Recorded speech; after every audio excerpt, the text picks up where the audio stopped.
প্রিয় শিক্ষার্থীরা, ধারাবাহিক ক্লাসের অংশ হিসেবে আজ আমরা আলোচনা করতে যাচ্ছি গ্রুপ ভার্ব নিয়ে। এটা অনেক বেশি গুরুত্বপূর্ণ। এই অর্থে গুরুত্বপূর্ণ, যখন আপনি ইংরেজি পড়তে যান তখন অর্থ উদ্ঘাটনে সমস্যায় পড়তে হয় যখন বাক্যটি গ্রুপ ভার্ব দিয়ে লেখা থাকে, অথবা আমরা যখন লেখালেখি করতে যাই তখন আমাদের লেখালেখিকে স্ট্যান্ডার্ড লেভেলে নিয়ে যাওয়ার জন্য আমরা গ্রুপ ভার্বের ব্যবহারটা করতে পারি। এমনকি কথা বলেও আমরা গ্রুপ ভার্বের ব্যবহার অহরহ লক্ষ্য করি। এই তিন প্রয়োজনেই গ্রুপ ভার্ব অনেক অনেক বেশি জরুরি। আচ্ছা, গ্রুপ ভার্ব আসলে কি? দেখুন, গ্রুপ ভার্ব একক কোনো ভার্ব না। গ্রুপ ভার্ব হচ্ছে অনেকগুলো বিষয়ের সংমিশ্রণ। যেমন হতে পারে ফ্রেজাল ভার্ব, হতে পারে প্রিপোজিশনাল ভার্ব, হতে পারে আমরা জানি যে ইডিওমেটিক ভার্ব, আরো যা আছে অনেক ধরনের ভার্ব মিলিয়ে তারপরে হচ্ছে গ্রুপ ভার্ব। আচ্ছা, এখন আমরা গ্রুপ ভার্বকে কিভাবে নিজেদের প্রয়োজনে অ্যাপ্লাই করতে পারি, তাই হলো আমাদের মূল লক্ষ্য। দেখুন, আমরা ছোটবেলা থেকে যেভাবে পড়েছি মোটেও ওইভাবে পড়বো না। আমাদের পড়া বা লেখা বা আমাদের মুখস্থ করা সমস্ত কিছুই হবে প্র্যাকটিক্যাল। এজন্য আমি সরাসরি প্র্যাকটিসে চলে যাচ্ছি। যেহেতু এই ক্লাসটির অধীনে অনেকগুলো ক্লাস হবে, এই ক্লাসটিকে মৌলিক এবং প্রধান ক্লাস হিসেবে জাস্ট আমি একটু পরিচয় করিয়ে দিব, আর দুই একটি গ্রুপ ভার্বের ব্যবহার দেখিয়ে দিব। আচ্ছা চলুন, আমি প্রথমত একটু পরিচয় করিয়ে দিই। এখানে আপনি 100টি গুরুত্বপূর্ণ ফ্রেজাল ভার্ব ও ইডিওমেটিক এক্সপ্রেশন, যেগুলোকে একসাথে আমরা গ্রুপ ভার্ব বলছি। আচ্ছা, এখানে সব পার্ট বাই আলোচনা করা আছে। আমি আলোচনাটা করেছি ফ্রি হ্যান্ড ইংলিশ রাইটিং এর ভিত্তিতে, অথবা ট্রান্সলেশন বলেন, অথবা আপনি যে কোনো প্রয়োজনে এগুলোকে অ্যাপ্লাই করতে পারবেন। আচ্ছা, এখানে আহ পার্ট প্রায় কতগুলো আছে আমি যদি লক্ষ্য করি, দেখাই এখানে পার্ট আছে, হ্যাঁ, 14টি। এমন কোনো গ্রুপ ভার্ব নেই যেগুলো আপনার লেখালেখিতে অত্যন্ত গুরুত্বপূর্ণ। মানে এইরকম কিছু স্ট্যান্ডার্ড ভার্ব নেই এখানে যেটা উপস্থাপন করা হয়নি। সবচেয়ে গুরুত্বপূর্ণ যে ভার্বগুলো সবই এখানে উপস্থাপন করা হয়েছে। এখন দায়িত্ব আপনার। আমি ইতিমধ্যে আপনাকে সংগ্রহ করে দিয়েছি। প্র্যাকটিক্যালি আপনি পড়বেন, দেখবেন, এমনকি প্রতিটা লাইন, প্রতিটা গ্রুপ ভার্ব আপনি এক বা একাধিকবার পড়বেন। যেমন দেখুন, আমি গ্রুপ ভার্ব কি জন্য নাম দিলাম এটার আলাদা করে। যেমন এই দিকটা লক্ষ্য করেন, অন যুক্ত যে ভার্বগুলো আছে আমি সবগুলোকে এক জায়গায় করেছি। লক্ষ্য করেছেন?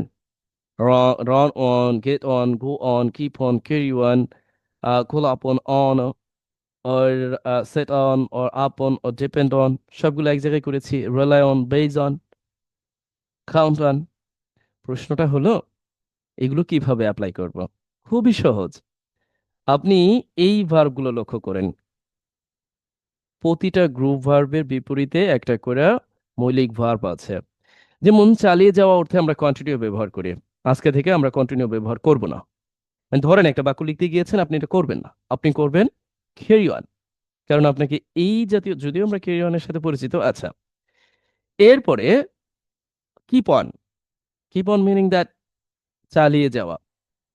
এখন মুভ ফরওয়ার্ড, এগিয়ে যাওয়া অর্থে আমরা ব্যবহার করতে পারি। এটাও দারুণ।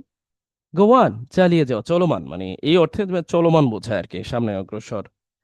এটা আমরা ইন্ট্রান্সিটিভ ভার্ব হিসেবে ব্যবহার করতে পারি। এখন এইভাবে হয়তো বা আপনার মনে থাকবে না। তাহলে মনে না থাকলে যেটা আমাদের করা উচিত, সরাসরি আমরা প্র্যাকটিক্যালি দেখব। দেখুন, এখানে লেখা আছে বিশ্ব শান্তি বজায় রাখতে। তার মানে এটা হচ্ছে অ্যাডভার্ব অফ রিজন, আমরা পরে লিখব। অনেক দেশ অবিরত কাজ চালিয়ে যাচ্ছে, যদিও দু একটি দেশ বাধা সৃষ্টি করছে। আচ্ছা, এখন এই যে যে কাজ চালিয়ে যাওয়া বা যাচ্ছে, এখন এই অংশটা আমরা কিভাবে করব? আমি আপনি সবসময় যেটা ব্যবহার করি কন্টিনিউ, বাট আমরা আজকে কন্টিনিউ ব্যবহার করব না। আমাদের কাজ হলো আজকে আমরা ক্যারি অন ব্যবহার করব। তাহলে দেরি কেন?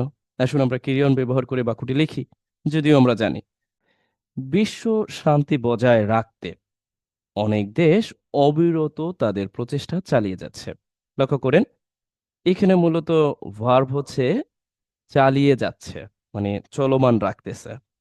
এখন চালিয়ে যাওয়া ইংরেজিটা আমরা কিন্তু সচরাচর ব্যবহার করি কন্টিনিউ।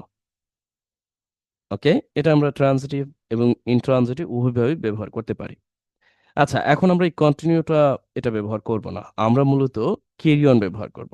কারণ আমরা তো গ্রুপ ভার্ব হিসাবে স্ট্যান্ডার্ড ইংরেজি লেখালেখির প্রয়োজনে এই ব্যাপারগুলোকে গুরুত্ব দিতে যাচ্ছি। এটা স্মরণ রাখার জন্য বা এই ব্যাপারগুলোকে অ্যাপ্লিকেবল করার জন্য আমাদের এই ভার্বগুলো এখন থেকে আমরা ব্যবহার করব না, আমরা করব এই ভার্বগুলো ব্যবহার। আচ্ছা, তাহলে আমরা এক কাজ করি, লিখে ফেলি। প্রথমত একটা অংশ আছে বিশ্ব শান্তি বজায় রাখতে। এই অংশটা হচ্ছে অ্যাডভার্বিয়াল ফ্রেজ, যার গ্রামাটিক্যাল নাম হচ্ছে অ্যাডভার্বিয়াল ফ্রেজ অফ রিজন অথবা অ্যাডভার্বিয়াল ফ্রেজ অফ পারপাস। আচ্ছা, সে যাই হোক, এটা আমরা পরেও লিখতে পারি, আগেও লিখতে পারি। আমার ক্লাস যারা করেন তারা ভালোভাবেই জানেন যে আমরা অ্যাডভার্বিয়াল ফাংশনগুলো বাক্যের প্রয়োজনে প্রাসঙ্গিকতা বজায় রেখে যে কোনো জায়গায় লিখতে পারবো। আচ্ছা, প্রথমত হচ্ছে অনেক দেশ, এখানে সাবজেক্ট আমরা লিখে দিলাম যে মেনি কান্ট্রিজ, অনেক দেশ। চালিয়ে যাওয়া অর্থে এখানে আরেকটি ব্যাপার আছে, অ্যাডভার্বিয়াল একটি ফাংশন আছে যার নাম হচ্ছে অ্যাডভার্ব অফ ম্যানার। অবিরত বোঝাতে আমরা ব্যবহার করতে পারি কনসিস্টেন্টলি। এখন আমরা ভার্বটি বসিয়ে দিব, চালিয়ে যাওয়া। এই যে ক্যারি অন, এইটা বসিয়ে দেব। তাহলে আমরা বসাই দিতে পারি ক্যারি অন। ওকে, এরপরে দেখুন, অনেকে বলতে পারে এটা তো কন্টিনিউয়াস। দেখুন, ক্যারি অন মানেই হচ্ছে চালিয়ে যাওয়া, সে জায়গায় আর কন্টিনিউয়াস এর প্রয়োজন নেই। আবারও কন্টিনিউ মানেই হচ্ছে চালিয়ে যাওয়া, এখানেও কিন্তু আপনাকে কন্টিনিউয়াস ফর্মের কোনো প্রয়োজন নেই। এই ব্যাপারগুলো কিন্তু আমাদের জরুরি জানাও বটে, মানে জানা জরুরি। আচ্ছা, এরপর আমরা দেখি যে দেয়ার ইফোর্টস, তাদের প্রচেষ্টা। এখন আমরা এই অ্যাডভার্বিয়াল ফাংশনটা ঠিক এখানে ইনফিনিটিভ আকারে যুক্ত করে দিতে পারি। আমরা বলে দিতে পারি টু মেনটেইন গ্লোবাল পিস, বৈশ্বিক শান্তি বজায় রাখতে। এখন বুঝতে পারলেন তো? দেখুন তো, এই বাক্যটি আপনি চাইলেই অন্যভাবে লিখতে পারতেন, বাট আমরা এইভাবে লিখলাম। পরবর্তী বাক্যটি যদি আমরা একটু লক্ষ্য করি, অর্থনৈতিক উন্নয়নের জন্য, এটা কিন্তু অ্যাডভার্বিয়াল ফাংশন। আপনি চাইলে শুরুতেও লিখতে পারেন, শেষেও লিখতে পারেন। উন্নয়নশীল দেশগুলো অবিরত এগিয়ে চলছে, মানে সামনের দিকে যাচ্ছে। তাহলে এই ব্যাপারটাকেও বোঝার জন্য এগিয়ে চলা ইংরেজিটা কি, আমরা এখানে দেখলাম যে মুভ ফরওয়ার্ড অথবা প্রোগ্রেস টুওয়ার্ড, মানে কোনো দিকে এগিয়ে যাওয়া। আচ্ছা, এখন আপনি আবারও চাইলে এগিয়ে যাওয়া অর্থে, চালিয়ে যাওয়া অর্থে কিপ ওয়ান ব্যবহার করতে পারেন। তাহলে আমরা এটাকে একটু ব্যবহার করতে পারি, যদিও এটা আরো ভালো। মানে মুভ ফরওয়ার্ড, এটা আরো ভালো। প্রোগ্রেস, এটা আরো ভালো। এগুলো একাডেমিক, অনেক বেশি একাডেমিক। প্রোগ্রেস টুয়ার্ড, কোনো দিক, কোনো কিছুর সামনের দিকে এগিয়ে যাওয়া, কোনো কিছুকে উদ্দেশ্য করে। আচ্ছা, আমরা আপাতত এটা ব্যবহার করি।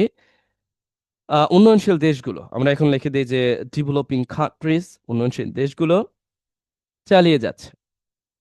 সেই অর্থে আমরা কিপ অন, চালিয়ে যাওয়া অর্থে। এখন এই চালিয়ে একই সাথে এগিয়ে যাওয়া, এই জন্য আমরা এক কাজ করতে পারি, অ্যাডভান্সিং ব্যবহার করতে পারি মূলত ফর্ম হিসাবে। হয়তো বা এই ব্যাপারটি অনেকের কাছে জটিল মনে হবে, এই জন্য আমি এই ব্যাপারটার জন্য অল্টারনেটিভ একটা ফর্ম রেখেছি। আপনি এখন অ্যাডভান্সিং ফর, এরপরে এই অর্থনৈতিক উন্নয়নের জন্য বসাই দিলেই হবে, অর্থনৈতিক উন্নয়নের। এখন আমি এক কাজ করি, আপনি যদি এই ব্যাপারটা না বুঝেন, এটার একটা অল্টারনেটিভ এবং একাডেমিক ফর্ম আছে, যেটা অনেক অনেক বেশি জরুরি। আপনি এখন বসায় দিতে পারেন যে স্টেটলি, অবিরত বোঝাতে, এই অবিরত বোঝাতে স্টেটলি, এরপরে প্রোগ্রেসিং, এটা আরো বেশি ভালো। এখন আপনি বসাই দিলেন যে progressing what, forward economic growth. Okay, progressing economic growth. এই যে যে অর্থনৈতিক উন্নয়ন, সে উন্নয়ন অথবা ইকোনমিক ডেভেলপমেন্ট, অর্থনৈতিক উন্নয়নের দিকে অবিরত এগিয়ে যাচ্ছে। এখন আপনি যখন প্রোগ্রেস ব্যবহার করবেন, তখন আপনার আবারও কন্টিনিউয়াস সেন্স বোঝাতে ঠিক এই জায়গাটায় আর ব্যবহার করতে হবে। দেখুন, আমি কিন্তু বলেছি, আপনার এই বিষয়টি যদি জটিল মনে হয় যে না এটা আমার কাছে জটিল, তাহলে আপনি যেটা করতে পারেন, এই প্রোগ্রেস ফরওয়ার্ড ব্যবহার করতে পারেন এগিয়ে যাওয়া অর্থে, অথবা আপনি চাইলে এই মুভ ফরওয়ার্ড লিখতে পারেন এগিয়ে যাওয়া অর্থে। আর কন্টিনিউয়াস, অবিরত বোঝাতে স্টেডলি, কনসিস্টেন্টলি, আনএবেটেডলি, আরো অনেক কিছু দেওয়া যায়। কন্টিনিউয়াসলি, যদিও কন্টিনিউয়াসলি সেন্সটা এখানে এমনিতেই আছে, দরকার। আচ্ছা, আমার কথা যদি না বোঝেন, পরবর্তী বাক্য দেখেন বা আবার বাক্যটি, মানে এই ব্যাপারগুলো আবারও দেখুন। আচ্ছা, বিশ্বায়ন প্রসঙ্গে আমাদের আলোচনা চলতেই থাকবে। মানে বিশ্বায়ন, এই যে যে গ্লোবালাইজেশন, এই বিষয়ের উপর আলোচনা চলতেই থাকবে। তার মানে এখানে সাবজেক্টটা কি? আলোচনা। সেটা কিসের উপর? বিশ্বায়ন প্রসঙ্গে বা বিশ্বায়নের উপর। ডিসকাশনস অন গ্লোবালাইজেশন, এই বিশ্বায়নের উপর এই আলোচনা, সমালোচনা যাই বলি, এটা চলতেই থাকবে। এখন চলতে থাকার ইংরেজিটা তো আমরা কন্টিনিউ জানি। আপনি চাইলেই কিন্তু বসে দিতে পারেন, বাট আমরা এটা এখন দিব না, আমরা দিব গো অন। বুঝতে পারছেন? আপনি কিভাবে এই জাতীয় ভার্বগুলোকে মনে রাখবেন? এছাড়া উপায় নাই, আপনি পারবেন না, অন্য কোনো উপায় নাই। মানে কোনো মন্ত্র, কোনো সূত্র, কিচ্ছু নাই। এটাই মন্ত্র, এটাই সূত্র, এছাড়া কোনো কিছু নাই। আপনি প্র্যাকটিক্যালি ব্যবহার করবেন, অন্যথায় এগুলো আসলে কোনো মন্ত্র দিয়ে কাজ হবে না। আচ্ছা, ডিসকাশন ওয়ান গ্লোবালাইজেশন, এখন আমি কন্টিনিউ না দিয়ে গো অন দেব। এরপর লিখে দেবো কারণ। কারণ বিকজ, সিন্স, অ্যাজ, যে কোনো একটা বসিয়ে দিতে পারি, যে এটি আমাদের জীবনের অংশ হয়ে দাঁড়িয়েছে। দাঁড়িয়েছে অর্থে আমরা এটা বিকাম দিয়ে ব্যবহার করতে পারি, অথবা আমরা প্রেজেন্ট পারফেক্টের অংশ হিসাবে হ্যাভ বিন, হ্যাজ বিন ব্যবহার করতে পারি। এখন সাবজেক্ট কি? এটি, এটি বলতে বিশ্বায়নকে নির্দেশ করেছে। ইট হ্যাজ বিন, হয়ে দাঁড়িয়েছে, এরকম অর্থ দিতে। অ্যান ইন্টিগ্রাল পার্ট, জীবনের অংশ, অফ আওয়ার ডেইলি লাইফ, আমাদের প্রতিদিনের জীবনের অংশ হয়ে দাঁড়িয়েছে, অপরিহার্য অংশ হয়ে দাঁড়িয়েছে। An integral part of our daily life, আমাদের প্রতিদিনের মূলত অংশ হয়ে দাঁড়িয়েছে, জীবনের অংশ হয়ে দাঁড়িয়েছে। হ্যাভ ইউ গট মাই ওয়ার্ডস? আচ্ছা, পরবর্তীতে দেখার চেষ্টা করি যে বিভিন্ন দেশের মধ্যে ভালো সম্পর্ক রাখতে কূটনীতিকরা খুব ভালোভাবে কাজ করছে। আচ্ছা, লক্ষ্য করুন তো, এখানে মূলত ভালোভাবে কাজ করা, এটা তো আমরা সরাসরি এইভাবে ব্যবহার করে দিতে পারতাম যে ওয়ার্ক ওয়েল, হয়ে যেত। বাট এখন আমরা এটা ব্যবহার করব না, আমরা ব্যবহার করব এই ফর্মটি। লক্ষ্য করুন, এই যে গেট অন ওয়েল, এর মানেটা হলো ভালো সম্পর্ক বজায় রাখা। তাহলে আমরা এখানে কি ব্যবহার করব? এটা ব্যবহার করে দিতে পারি যে কূটনীতিকরা, ইংরেজিতে ডিপ্লোম্যাটস, কূটনীতিকরা, তারা কি করছেন? কাজ করতেছে। আমরা কন্টিনিউয়াস সেন্সও দিতে পারি, আবারও প্রেজেন্ট সেন্সে দিলেও অর্থটা দিবে। আচ্ছা, এখন আমরা ব্যবহার করব যে গেট অন ওয়েল। কি জন্য ভালো কাজ করছে তারা? এই সম্পর্ক বজায় রাখতে বিভিন্ন দেশের মধ্যে। মানে তারা ভালোভাবে কাজ করছে। গেট অন ওয়েল, ভালোভাবে কাজ করছে। অ্যান্ড টু মেনটেইন, বজায় রাখতে। সম্পর্ক, সম্পর্ক বলতে, ভালো সম্পর্ক বলতে আমরা গুড রিলেশন দিতে পারি। এরপরে কি? বিভিন্ন দেশের মধ্যে, among various countries or many countries belonging to this world. আচ্ছা, আশা করছি আপনারা অন্তত এই ব্যাপারটা উপলব্ধি করতে পেরেছেন যে আপনি কিভাবে এই গ্রুপ ভার পড়বেন। আমি মূলত মৌলিক ক্লাসের অংশ হিসাবে এখানে আপনাদের দেখিয়ে দিচ্ছি। পরবর্তী ক্লাসে আমরা ধাপে ধাপে কয়েকটি পার্টে আমরা বিস্তারিত জেনে ফেলবো, যেন আমরা ক্লাসেই মুখস্থ করে ফেলতে পারি। এই ব্যাপারগুলো যেন নিয়ে আমাদের আর মানে আহ, একা একা ভুগতে না হয়, বুঝতে পারি না, এটা অনুধাবন করতে পারি না, এরকম সুযোগই নেই। আমি ক্লাসে আপনাদেরকে এগুলো মুখস্থ করিয়ে দেবো।